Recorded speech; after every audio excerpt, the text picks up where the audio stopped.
नमस्कार, मैं हूं आपके साथ इश्तियाक अहमद और आप देख रहे हैं आर्य न्यूज। स्वागत है आप सभी का हमारे खास प्रोग्राम में ख्याल आपके में।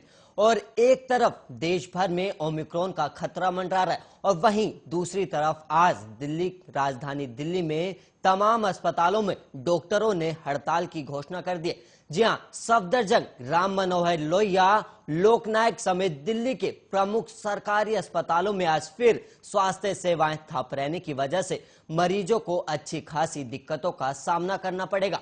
दरअसल रेजिडेंट डॉक्टरों जो इन चिकित्सा संस्थानों में स्वास्थ्य सेवाओं की रीढ़ है और इन्हें एनआईटी, नीट, पीजी काउंसलिंग में देरी के विरोध में इलेक्टिव सर्जरी और ट्रामा केयर सहित सभी सेवाओं को बंद कर हड़ताल का ऐलान किया और इसे लेकर रेजिडेंट डॉक्टरों के संगठन federation of resident doctors association ने केंद्रीय स्वास्थ्य मंत्री मनसुख मंडाविया को पत्र भी लिखा है और फोडा ने अपने पत्र में 17 दिसंबर से दिल्ली के सभी अस्पतालों में ओपीडी सहित इमरजेंसी सेवाएं ठप कर हड़ताल पर जाने का ऐलान किया है। और वहीं आपको बता दें कि अस्पतालों में ओपीडी और अन्य महत्वपूर्ण सेवाओं की देखरेख के लिए केवल फैकल्टी मेंबर्स और वरिष्ठ डॉक्टर्स ही उपलब्ध होंगे। और वहीं हड़ताल पर जाने वाले रेजिडेंट डॉक्टरों का कहना है कि हम मरीजों को असुविधा नहीं करना चाहते, इसलिए हमने अपना धरना एक हफ्ते के लिए स्थगित कर दिया और सरकार से नीट पीजी काउंसलिंग में तेजी लाने के लिए आवश्यक कार्रवाई करने का अनुरोध किया, लेकिन अब तक कुछ भी नहीं किया गया और इसलिए हम ये कदम उठाने के लिए मजबूर हुए। और वहीं आपको बता दें कि नीट पीजी काउंसलिंग में देरी को लेकर रेजिडेंट डॉक्टर पिछले महीने से विरोध प्रदर्शन कर रहे हैं और इससे पहले भी 3 दिसंबर को डॉक्टरों ने हड़ताल पर चले गए थे और इस दौरान मरीजों को इलाज मिलने के कारण काफी दिक्कतों का सामना करना पड़ा था और कई मरीजों की तो मौत भी हो गई थी। और एक हफ्ते चली हड़ताल के बाद मरीजों को हो रही परेशानी को देखते हुए फोडा ने 9 दिसंबर को एक हफ्ते के लिए हड़ताल पर अस्थायी रोक लगा दी थी और वहीं सरकार को नीट पीजी काउंसलिंग शुरू करने के लिए एक हफ्ते का समय भी दिया था, लेकिन इस दिशा में कोई कदम नहीं उठाए जाने पर रेजिडेंट डॉक्टर्स और डॉक्टर आज फिर से हड़ताल पर चले गए। और वहीं देश भर में एक तरफ कोरोना वेरिएंट का खतरा मंडरा रहा है और वहीं दूसरी तरफ डॉक्टरों की हड़ताल से अब मरीजों को अच्छा खासा परेशानियों का सामना करना पड़ रहा है। और वहीं इसी खबर पर हमारे साथ चर्चा के लिए आईएमए के joint secretary doctor Naresh Chawla जो वाइस प्रेसिडेंट भी है दिल्ली मेडिकल काउंसिल के लिए, और वहीं हमारे साथ अंकित अरोड़ा जो सामाजिक विश्लेषक है। आप दोनों का आर्य न्यूज पर बहुत बहुत स्वागत है। नमस्कार। जी डॉक्टर नरेश चावला जी, सबसे पहला आपसे ही सवाल होगा, अब देश भर में ओमिक्रॉन का खतरा और वहीं दूसरी तरफ अब दिल्ली जो राष्ट्रीय राजधानी दिल्ली है वहां पर सरकारी अस्पतालों के डॉक्टर जो रेजिडेंट डॉक्टर हैं वो हड़ताल पर चले गए। देखिए इश्तियाक अहमद जी, कोई ये एक दिन में फैसला नहीं हुआ है। पिछले तकरीबन 6-7 हफ्तों से लगातार देख रहे थे कि रेजिडेंट डॉक्टर्स, आप जानते हैं कि पहले 2 साल से सारे सब जितने भी स्टूडेंट्स हैं, चाहे पीजी स्टूडेंट्स मेडिकल के हैं या इंजीनियरिंग के हैं, किसी के भी हैं, उनको एक बहुत ही खराब टाइम काटना पड़ा है जिसमें अनसर्टेनिटी रही है। जो नीट एग्जाम होता है, पीजी एग्जाम, उसमें एक मेडिकल ग्रेजुएट टेस्ट लेता है, उसके बाद उसको फैसला करना होता है कि उसको कौन सी स्ट्रीम मिलेगी और उसके बाद उसको अपना जिंदगी आगे स्टार्ट करनी होती है। आप सोच के देखिए कि एक डॉक्टर की जिंदगी का एक अहम करियर का एक अहम मौका आज 2 महीने वाले हो गए हैं और लगातार डॉक्टर्स रिक्वेस्ट कर रहे हैं गवर्नमेंट को कि हमें बताइए कि क्या है, हमें कहाँ जाना है, किस अस्पताल में जाना है। इवन इसकी वजह से जो हॉस्पिटल से पहले से ही उसमें स्टाफ काफी कम हो गया है और गवर्नमेंट है कि इस चीज को किसी न किसी वजह से टाल रही है। बाकायदा पहले भी लेटर लिखे गए हैं और छोटे मोटे प्रोटेस्ट भी किए गए हैं, एजिटेशन भी की गई हैं और उसके बावजूद भी बहुत दुख की बात है कि गवर्नमेंट ने इस चीज को ध्यान ही नहीं दिया। तो उसके बाद डॉक्टर के पास कोई चॉइस ही नहीं रह गई कि वो अल्टीमेट स्टेप उठाएं। अदरवाइज कोई डॉक्टर नहीं चाहता कि मरीज को तकलीफ हो, पूरा दिन मरीजों की वो देखभाल करना चाहते हैं, लेकिन जब बात करियर की आ जाती है, जब बात जिंदगी की आ जाती है, लाइफ टाइम की आ जाती है और डॉक्टर बेचारा खुद अधिकार में आ जाता है तो फ्रस्ट्रेशन के अलावा कुछ नहीं होता। तो मेरे हिसाब से आपके चैनल के माध्यम से जी मैं सरकार को अपील करूंगा कि डॉक्टरों की मांग को जल्दी सुना जाए और कोई इसका जल्द कोई सोल्यूशन निकाला जी। जाए।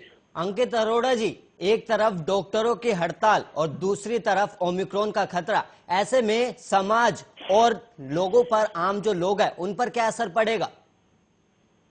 अहमद साहब, मैं जो है नरेश चावला जी की बातों से पूरी तरह सहमति रखता हूँ जी कि देखिए, आज के दौर पर डॉक्टर्स एक ऐसा स्तंभ बन गए हैं जी देश के लिए। जो जो शपथ उन्होंने ली हुई है देश के प्रति, जी देश के लोगों के प्रति, वो एक ऐसे स्तंभ बन गए हैं कि जिनकी भूमिका बहुत महत्वपूर्ण हो गई है। और अगर देश के सेवक को अगर रोड पर उतरना पड़ रहा है, सड़कों पर उतरना पड़ रहा है, तो ये बहुत ही गंभीर बात है। सरकार को उसकी सुनवाई करना चाहिए और ये बहुत जरूरी है। एक तरफ इस विश्व की महामारी से इन डॉक्टरों ने हमें निकाला है, इनका बहुत बहुत बहुत बड़ा योगदान है। इस योगदान को कोई भूल नहीं सकता। और उसके बाद भी अगर डॉक्टरों को ऐसी अनियमितताओं का जो है सामना करना पड़ रहा है, ये बहुत ही दुर्भाग्यपूर्ण बात है। सरकार को, मैं सरकार से निवेदन है कि सरकार को इसको समझने की आवश्यकता है और इनके मांगों को, इनकी डिमांड्स को और इनकी तकलीफों को जो है इस पर सुनवाई करके इनका जो आह्वान किया जाए, ये बहुत जरूरी है। और अब जैसे कि हम सब देख पा रहे हैं कि अब एक ओमिक्रॉन नाम का जो एक नया वेरिएंट अब जो है विश्व पटल पर छा रहा है, धीरे धीरे जो है उपजाऊ हो रहा है, उस पर भी हमें बांध लगाना बहुत जरूरी है, वो सेंध लगाना बहुत जरूरी है। और अगर सेवक ही सड़क पर आ जाएंगे तो इससे सेंध कैसे लगेगा, ये समझने की जरूरत है। हमें फिर से अपने घरों पे अपने आप को कैद करना होगा, प्रिकॉशंस लेना होगा, और सो दैट कि इस बांध को कोई तोड़ के दोबारा अंदर आ ना पाए, इसको समझने की जरूरत है। तो मैं एक सामाजिक विश्लेषक होने के नाते मैं सरकार से आह्वान करना चाहता हूं कि डॉक्टर्स की सुनवाई की जाए, जो मुद्दे हैं उनको समझा जाए, उनका टेक्निकल विश्लेषण किया जाए और उसका समाधान किया जाए, जो बहुत ही आवश्यक है और अनिवार्य है मेरे हिसाब से। आंदोलन पर है और वहीं पिछले हफ्ते भी डॉक्टरों की हड़ताल थी और इस दौरान भी कई मरीजों की इलाज न मिलने से मौत हो गई। अगर अब फिर से यही दोहराया जाए तो फिर आम लोग जो मरीज हैं वो कैसे संभलेंगे फिर? देखिए कि ये बहुत ही दुर्भाग्यजनक बात है कि एक पीजी, आप मैं बता दूं कि एक डॉक्टर की जिंदगी में ग्रेजुएशन के बाद जी पीजी यानी कि नीट एग्जाम एक बहुत इंपॉर्टेंट स्टेप होता है। जी उसके बाद उसकी जिंदगी का फैसला होता है कि उसको जिंदगी में क्या मिलना है, कौन सी स्ट्रीम मिलनी है, कौन सा मेडिकल डिसिप्लिन करना है, और वो आगे होता है। तो आप सोच के देखो, जो डॉक्टर पिछले 2 महीनों से इंतजार कर रहे हैं, जी उनको वो उनकी जिंदगी वेस्ट होती जा रही है, इतनी अनसर्टेनिटी फेस करनी पड़ रही है, और सरकार सुनने को ही तैयार नहीं। कोई कहते हैं कान पे जूं ही नहीं गिरेंगी। तो मैं ये स्पष्ट कहूंगा कि मेरी अपील है सरकार से, इसको प्रायोरिटी बेसिस पे इस प्रॉब्लम को एकदम सॉल्व किया जाए, ताकि डॉक्टर्स दोबारा हॉस्पिटल्स में आए, ओपीडीज में आए और अपने वार्ड्स में आए और मरीजों की अच्छी से देखभाल कर पाए। तो मेरे हिसाब से क्या वजह है, सरकार इसको क्यों डिले कर रही है और क्यों इसको अननेसेसरी एक फ्रिक्शन पैदा हो रहा है सरकार में और डॉक्टर्स में, जो हमारे हिसाब से अवॉइडेबल है, और उसको जल्द से जल्द सॉल्व किया जाए। लेकिन डॉक्टर नरेश चावला जी, यहाँ पर सवाल ये भी है, जब इनकी देश के केंद्रीय स्वास्थ्य मंत्री मनसुख मंडाविया से बातचीत भी हुई थी तो उन्होंने कहा था कि जल्द ही इसको लेकर घोषणा की जाएगी, तो अब फिर से हड़ताल पर जाना क्या उचित है? देखिए, मैं पहले भी बोल चुका हूं कि इंसान, डॉक्टर अपनी पूरी जिंदगी मानव जाति की जी सेवा समर्पित करता है, जी, इसमें हमने कोई कोरोना शक काल नहीं में है। भी देखा। और आज भी आपको बता दूं, जी पिछले इस कोरोना काल में पिछले 2 साल में 1800 डॉक्टर्स ड्यूटी करते हुए अपनी जान दे चुके हैं, शहीद हो चुके हैं। जी इससे ज्यादा क्या सबूत दिया जाए? जी ये तो किसी को, अगर आप if you push someone against the wall, तो डॉक्टर के पास चॉइस क्या रह जाती है? जी 2 महीने से डॉक्टर्स एक असमंजस में है, एक अनसर्टेनिटी में है। वो कह रहे हैं कि फैसला करो, फैसला करो, फैसला करो। सरकार है कि सिर्फ आश्वासन दे दिया, फिर कुछ नहीं किया, तो इस बात का तो कोई महत्व नहीं रह जाता ना। महत्व तो जाता है इसका कोई हल निकाला जाए। क्या इस बात का नोटिस नहीं दिया गया? The government has to take it on a priority basis, बैठ के बातचीत की जाए और जल्द सॉल्व किया जाए। जब तक सोल्यूशन ही ना निकलेगा तो डॉक्टर के पास क्या चॉइस है? डॉक्टर कितना टाइम दे? आप खुद अच्छी तरह जानते हैं कि 2 साल से जो डॉक्टर्स सिर्फ वार्ड्स में सेवा ही करते गए, नीट एग्जाम वगैरह के लिए उनको अब कदा अनसर्टिनिटी हो रहा है, नहीं हो रहा है, पहले हो रहा है, बाद में हो रहा है। अब प्रैक्टिकली पूरी students, not only medical students, all over the India, जो बेचारे जो एजुकेशन सफर किया है, तो अब तो ये नीट हो भी चुका है, जी कोई दिक्कत भी नहीं होनी चाहिए। ये सिर्फ पता चला है कि एक हाई कोर्ट में एक याचिका है जिसमें कि जो रिजर्वेशन है ऑन इकोनॉमिक बेसिस, उसका फैसला नहीं आ रहा, उसके चक्कर में रोका हुआ है। तो कोई वर्किंग अरेंजमेंट मेरे विचार में हमारे हेल्थ मिनिस्टर साहब को जल्द निकालना चाहिए, जिससे डॉक्टरों की तसल्ली भी हो जाए और एक चलता फिरता अरेंजमेंट बन जाए जिससे डॉक्टर्स हॉस्पिटल में वापस आ सकें। जी, अंकित अरोड़ा जी, आपसे सवाल लेना चाहूंगा। एक तरफ आम लोग परेशान है और वहीं दूसरी तरफ डॉक्टर्स भी परेशान है, तो ऐसे में सरकार क्या काम कर रही है? अमित जी, मैं समझता हूँ कि सरकार एक उपयुक्त कदम उठाएगी आने वाले समय पे, और उठाना चाहिए, क्योंकि मुझे आज भी याद है जब महामारी का दौर था तो माननीय प्रधानमंत्री मोदी जी ने भी आह्वान किया था कि जो इंटर्न कर रहे हैं वो भी आके इस मानव सेवा में अपना योगदान करें। आज भी वो दिन हमें याद है। जी तो मेरे हिसाब से सरकार इसे कभी इग्नोर नहीं करेगी, और हमारे प्रधानमंत्री जी के नेतृत्व में एक सकारात्मक और एक संगठित तरीके से ही काम होता है, और हमेशा नेतृत्व में अच्छा काम होता आया। सरकार इसकी जल्द से जल्द सुनवाई करेगी। कहीं ना कहीं कोई गैप आ रहा है, कोई ना कोई जो है एक मिसकम्युनिकेशन गैप है, या क्यों उसमें एक एक्शन नहीं लिया जा रहा है, इसके लिए सरकार बहुत जल्दी मेरे हिसाब से स्टेप उठाएगी। क्योंकि डॉक्टर्स के बिना, हेल्थ के बिना विकास मुमकिन नहीं है। विकास मुमकिन नहीं है तो देश की प्रगति मुमकिन नहीं है। तो हेल्थ इज वेल्थ कहा जाता है ना, जी तो मेरे हिसाब से सरकार बहुत जल्दी इस पे एक उपयुक्त कदम उठाएगी। जी, डॉक्टर नरेश चावला जी, ऐसे में डॉक्टर्स हड़ताल पर है और ऐसे में इमरजेंसी सेवाएं भी ठप रहेंगी, लेकिन सरकार और डॉक्टरों ने हड़ताल के खिलाफ बैकअप प्लान क्या रखा हुआ है? देखिए, नो डाउट हर मेडिकल कॉलेज हॉस्पिटल में बकायदा फैकल्टी काफी कुछ होती है। जी तो मैं तो आज भी कहूंगा ऐसा ऐसा फ्लैश पॉइंट ना आए कि जिससे मरीजों को तकलीफ हो या मरीजों की रेगुलर सेवाओं में कोई दिक्कत आए। तो कोई अल्टरनेटिव अरेंजमेंट ऑब्वियसली जो हॉस्पिटल एडमिनिस्ट्रेशन जरूर करेंगे, लेकिन मैं समझता हूं कि सरकार को भी डॉक्टरों की इस विपदा को के प्रति थोड़ा संजीदा या सेंसिटिव होना चाहिए और सोचना चाहिए ये इनको क्यों करना पड़ रहा है। तो आफ्टर ऑल जब उनको बहुत बुरी तरह हरासमेंट होगी डॉक्टर्स को, तो उनके पास कोई चॉइस ही नहीं आ जाती। जी और मैं खुलेआम देख रहा हूँ कि 2 महीने से लगातार नोटिस पे नोटिस दिए जा रहे हैं लेकिन सरकार को, लेकिन सरकार परवाह ही नहीं कर रही। तो obviously when there is no choice, strike becomes the last resort before a doctor. Otherwise कोई डॉक्टर अपनी ड्यूटी छोड़ के, ओपीडीज की और हॉस्पिटल की छोड़ के सड़क पे आए और हड़ताल करे, ऐसा कभी नहीं चाहता। जी तो मेरे विचार में सरकार को इस प्रति थोड़ा सा संवेदनशील होना चाहिए और बहुत जल्द एक पॉजिटिव और वर्किंग फैसला लेना चाहिए। डॉक्टर नरेश चावला जी, यहाँ पर एक सवाल ये भी है कि सरकार नीट काउंसलिंग में देरी क्यों कर रही है? मैंने अब जहां तक हमारी जानकारी है कि इसमें एक रिजर्वेशन होती है कुछ सीट्स के लिए, उसके लिए कुछ इकोनॉमिक कोटा होता है, तो उसके लिए एक याचिका हाई कोर्ट में चल रही है, उसी की वजह से ये डिले किया जा रहा है। तो हमारे हिसाब से इस याचिका के लिए कुछ परसेंटेज रख के बाकी काम शुरू कर देना चाहिए, यही इसका एक प्लॉजिबल हल है।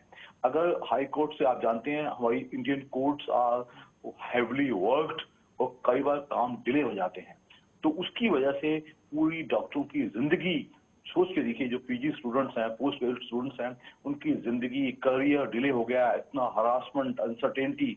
तो आप सोच के देखिए इस कोरोना काल में जब हम ओमाइक्रोन नया वायरस है तो एक तरफ कहा जा रहा है कि हॉस्पिटल अपनी तैयारियां करें जी और दूसरी तरफ जो उनमें मेन मैन पावर है जबकि डॉक्टर्स, उन्हीं की हरासमेंट ही खत्म नहीं हो रही, तो हमारे हिसाब से ये बहुत ही बड़ा बहुत ही गलत चीज है। इसको बहुत जल्द रोकना चाहिए ताकि डॉक्टर्स वार्ड्स में बहुत जल्दी वापस आ सके। जी अंकित अरोड़ा जी, आपसे एक सवाल लेना चाहूंगा कि एक तरफ ओमिक्रॉन का खतरा बढ़ रहा है और दूसरी तरफ कई राज्यों में चुनाव भी होने हैं, ऐसे में हम समाज को कैसे जागरूक करें कि वो ओमिक्रॉन से और रैलियों से बचे?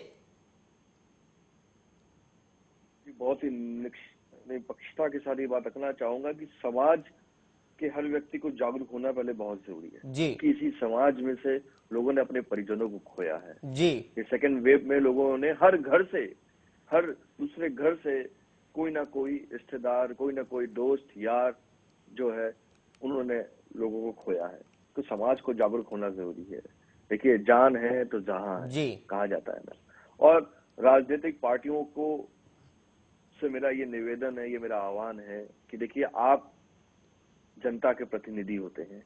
अगर आप ही रैलियों के माध्यम से एक भीड़ को उमड़ करेंगे और जो है एक सामूहिक ऐसे जो है रैलियां करेंगे तो खतरा और भी बढ़ सकता है। जी तो अगर रैली करनी है तो एक संगठित तरीके से प्रोटोकॉल्स का ध्यान रखते हुए, कोविड प्रोटोकॉल्स का ध्यान रखते हुए एक संगठित तरीके से रैलियां करें। और जरूरी भी है रैलियां करना, मैं मानता हूं, क्योंकि अब है समय रिपोर्ट कार्ड का। जो उन्होंने अपने कार्यकाल में काम किए हैं, जो माइलस्टोन्स अचीव की हैं, उस माइलस्टोन्स को वो प्रदेश के, देश के आखिरी जो है व्यक्ति तक पहुंचाने का ये समय होता है। ये हर राजनीतिक पार्टी का एक बहुत गोल्डन समय होता है ना। ये कहते हैं ना, एग्जाम, प्री एग्जाम से पहले जो होता है एक प्री बोर्ड है, ये आप समझिए, ये बहुत जरूरी है।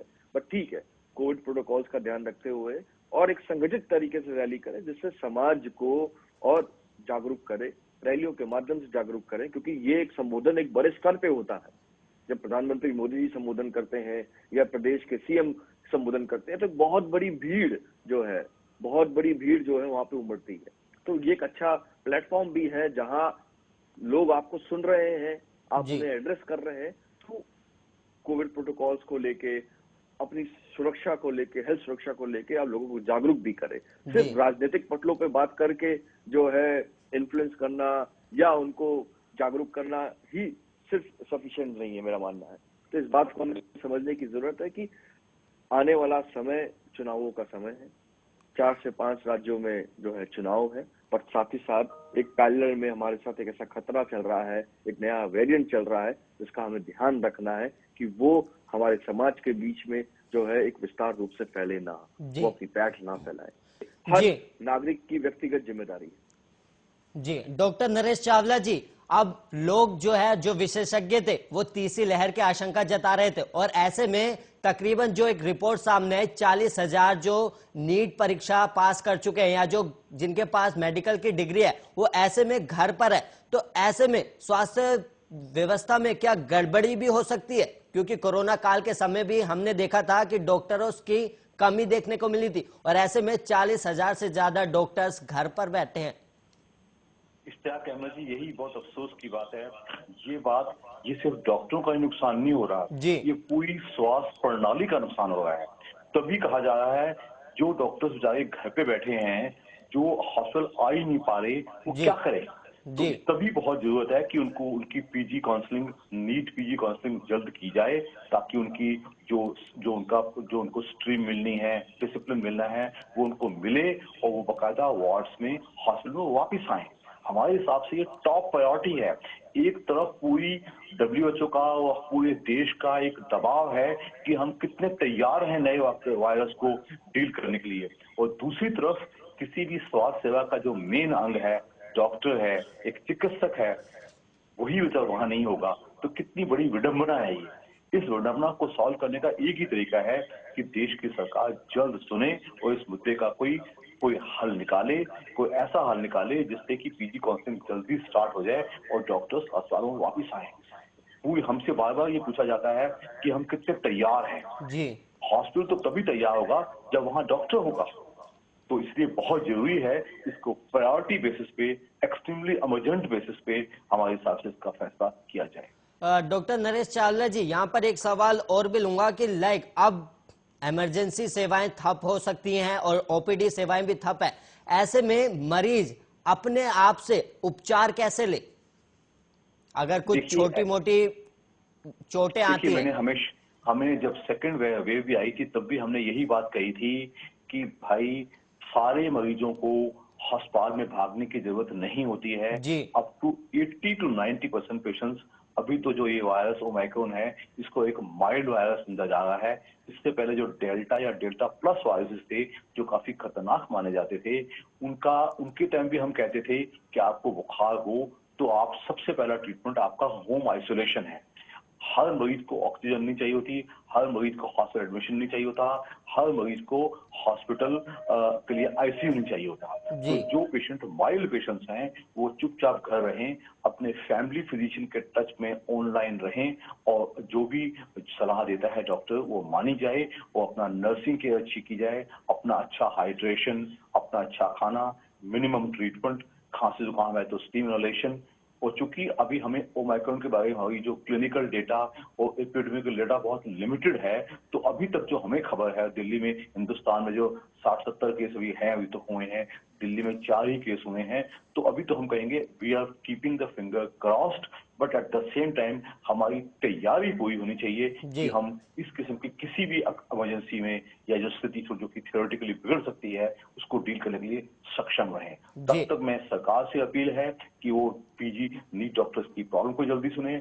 आम मरीजों से अपील है वो अननेसेसरी क्राइसिस पे मत जाएं, कोई पैनिक ना करें, शांत रहें और अपना कोरोना अप्रोप्रिएट बिहेवियर फॉलो करें ताकि हम डिसीज को पहले कदम यानी कि प्राइमरी केयर या प्रिवेंटिव स्टेज पे ही रोक पाएं। जी, अंकित अरोड़ा जी, आपकी आखिरी प्रतिक्रिया चाहूंगा। आम लोगों की परेशानी और डॉक्टरों की परेशानी पर आप क्या प्रतिक्रिया देंगे, क्योंकि सरकार देरी कर रही है जिससे डॉक्टर्स परेशान है और उसके डॉक्टर्स जब हड़ताल पर जा रहे हैं तो आम मरीज परेशान है। इस पर आपकी प्रतिक्रिया चाहूंगा। अहमद जी, मैं अपनी आखिरी प्रतिक्रिया ऐसे देना चाहूंगा कि जैसे डॉक्टर नरेश चावला जी ने कहा जी कि ऑलरेडी इसके समक्ष इस मुद्दे के साथ जो है याचिका और याचिका के संबंध में ये देरी हो रही है और उन्होंने उनका सोल्यूशन भी बताया कि अगर कुछ परसेंटेज हम लोग होल्ड करके बाकी चीज को रिवील कर देते हैं तो जिससे ये प्रॉब्लम का सोल्यूशन हो सकता है।